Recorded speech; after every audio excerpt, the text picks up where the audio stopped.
Você já reparou como a gente passa a vida inteira tentando consertar uma máquina que nunca foi quebrada? Tenta imaginar isso. Você acorda todo dia, olha no espelho e imediatamente começa a catalogar defeitos, como se existisse algum manual de instruções do ser humano perfeito e você tivesse vindo com peças faltando. A gente faz isso quase automaticamente. Esse reflexo que te encara de volta não é só um rosto, é um campo de batalha. E nessa guerra silenciosa, você é simultaneamente o crítico implacável e a vítima que sangra com cada julgamento. Mas e se eu te dissesse que essa máquina nunca precisou de conserto? Que talvez o verdadeiro defeito seja essa obsessão em não ter defeitos? Parece contraditório, não é? Como algo quebrado pode estar funcionando exatamente como deveria? Quantas vezes você já se pegou ensaiando uma versão melhorada de si mesmo antes de entrar numa sala cheia de gente? Quantas camadas de filtros você aplica não só nas suas fotos, mas na sua personalidade antes de mostrar essa sua personalidade para o mundo? E o mais importante, quanto dessa energia toda você gasta tentando esconder as partes de você que considera inaceitáveis? Se questiona por um segundo, o que aconteceria se você parasse de lutar contra quem você é? Não por desistência, mas por um ato radical de aceitação. Tenta pensar no alívio que seria não precisar mais fingir que você tem tudo sob controle quando, na verdade, você está tão perdido quanto todo mundo.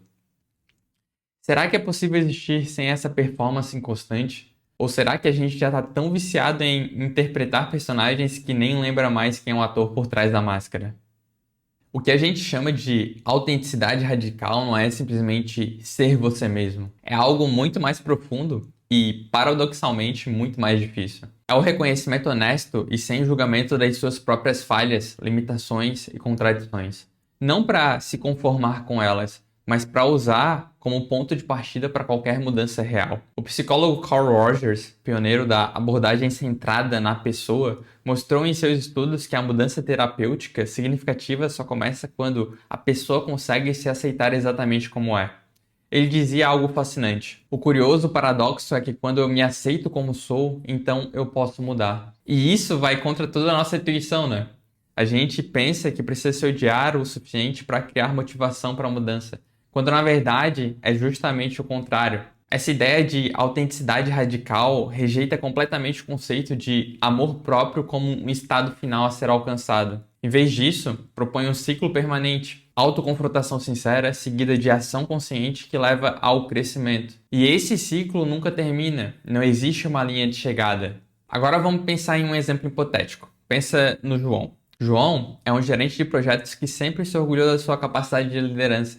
Nas reuniões, ele é articulado, decisivo, parece ter todas as respostas. Mas quando ele volta para casa, sente um cansaço que vai muito além do físico.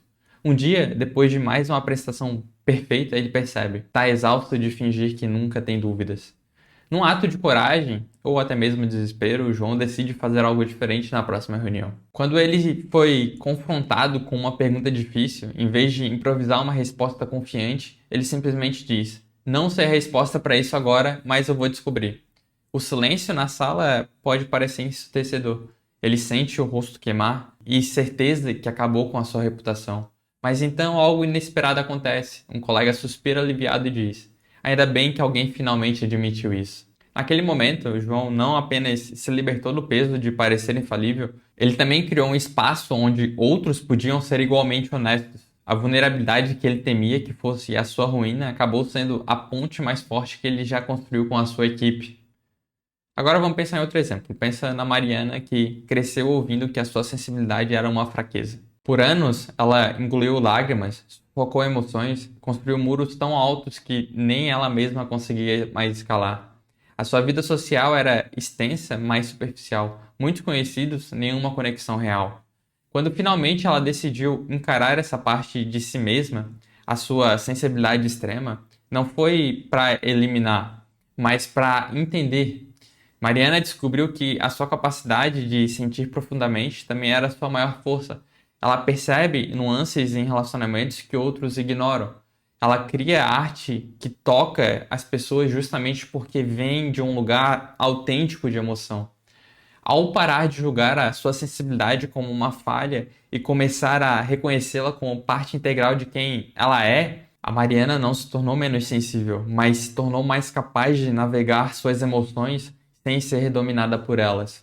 Essa jornada de autenticidade radical não acontece isoladamente. Ela reverbera em todas as dimensões da nossa existência. No nível pessoal, é uma revolução silenciosa contra a tirania da autoperfeição. É reconhecer que aquela voz crítica na sua cabeça não é a verdade absoluta sobre quem você é apenas um narrador não confiável contando uma história incompleta. No contexto social, a autenticidade radical desafia a cultura da curadoria constante das nossas vidas. Vivemos numa era onde editamos obsessivamente nossa existência antes de compartilhá-la. Filtramos não só nossas fotos, mas as nossas opiniões, as nossas lutas, nossas imperfeições. Criamos versões pasteurizadas de nós mesmos, aceitáveis para o consumo público. E o resultado disso é uma epidemia de solidão em meio à conexão constante. Porque não dá para se conectar verdadeiramente com uma fachada. Historicamente, podemos ver como culturas inteiras oscilaram entre valorizar a autenticidade e puni-la severamente.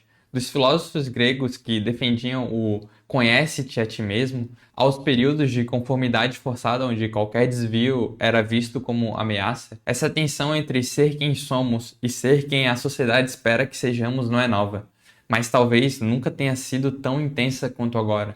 Quando cada aspecto das nossas vidas pode ser publicamente documentado e julgado. E aqui está a parte mais fascinante. Quanto mais profundamente você mergulha nessa prática de autenticidade radical, mais você percebe que aquilo que você considerava suas falhas imperdoáveis são frequentemente os aspectos que mais profundamente te conectam com os outros. A sua vulnerabilidade não é a sua fraqueza, é a sua humanidade em alta definição. Mas vamos ser honestos. Existe um preço a se pagar por essa autenticidade. Quando você decide abandonar as máscaras e se mostrar como realmente é, nem todo mundo vai aplaudir a sua coragem. Algumas pessoas na sua vida estão confortáveis com a versão editada de você. A versão que não questiona, não incomoda e não ocupa espaço demais. Se você nunca enfrentou o medo paralisante de ser rejeitado por mostrar quem você realmente é, talvez você ainda não tenha sido autêntico o suficiente. Porque esse medo é real e justificado. Algumas pessoas vão mesmo se afastar quando você parar de performar a versão delas de perfeição. O custo psicológico de manter fachadas é imenso. Estudos mostram que a dissonância entre quem somos e quem fingimos ser está diretamente ligada a níveis elevados de ansiedade, depressão e até sintomas físicos de estresse. É como viver em um estado constante de alerta, sempre vigiando para que ninguém descubra o impostor por trás da máscara. E tem mais. Quando você rejeita partes de si mesmo, você desenvolve pontos cegos enormes. Como você vai crescer em áreas que se recusa a sequer olhar? Como vai curar feridas que fingem não existir?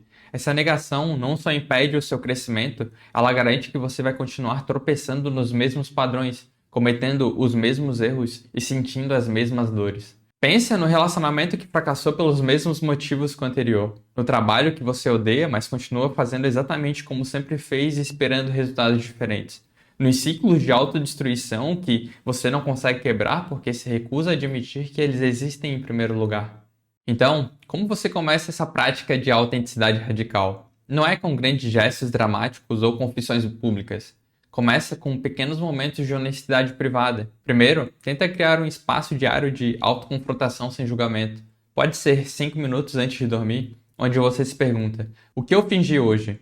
Onde eu me escondi? Do que eu tive medo? Não para se punir, mas para se conhecer melhor.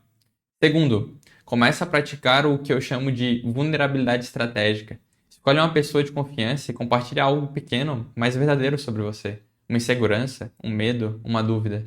Não precisa ser seu segredo mais profundo.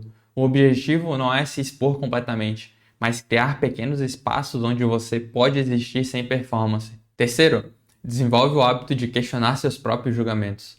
Quando você se pegar pensando, eu sou péssimo nisso, ou isso é inaceitável em mim, para e pergunta, isso é realmente verdade ou é só um julgamento baseado em padrões que eu nem escolhi? Quarto, trata as suas falhas como dados, não como definições. Quando você erra, e você vai errar porque errar é humano, não diz, eu sou um fracasso. Diz, essa tentativa fracassou e isso me ensina que bababá. E talvez o mais importante, entende que esse não é um processo linear. Você não vai acordar um dia completamente livre de máscaras e performance. É um ciclo contínuo de reconhecimento, aceitação, ação e crescimento. Alguns dias você vai avançar, outros vai recuar. O que importa é o compromisso com o processo, não a perfeição na execução. No fim das contas, a autenticidade radical não é sobre se tornar uma pessoa diferente. É sobre parar de fingir que você não é a pessoa que já é. É sobre criar espaço para todas as suas contradições, as suas imperfeições, as suas partes inacabadas. Não como falhas a serem toleradas, mas como aspectos essenciais da sua humanidade. Pensa nisso. E se o que te torna único não são suas conquistas ou talentos, mas justamente suas falhas e como você escolhe encará-las?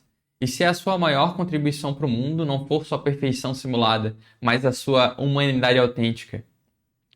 A verdade é que ninguém chega ao fim da vida desejando ter usado mais filtros, ter escondido mais partes de si mesmo, ter sido mais aceitável e menos real. A coragem de ser imperfeito não é só um ato de libertação pessoal, é um convite para que outros também possam baixar suas guardas. Então eu te pergunto, que pequeno ato de autenticidade você pode praticar hoje? Que máscara, mesmo que por alguns minutos, você pode tirar? Que parte de você, há tanto tempo escondida, merece finalmente ser vista? Porque talvez a maior revolução que podemos fazer não seja contra sistemas externos, mas contra esse sistema interno de autocrítica implacável. Talvez a verdadeira coragem não esteja em ser perfeito, mas em ser perfeitamente imperfeito, e ainda assim digno de amor, conexão e pertencimento. A linha de chegada que você tanto procura não existe. E essa talvez seja a notícia mais libertadora que você vai receber hoje. Não existe um você finalizado, um você resolvido. Existe apenas esse ciclo contínuo de descoberta, aceitação e crescimento. E a beleza está justamente nessa jornada sem fim. Então, que tal começar a sua jornada agora?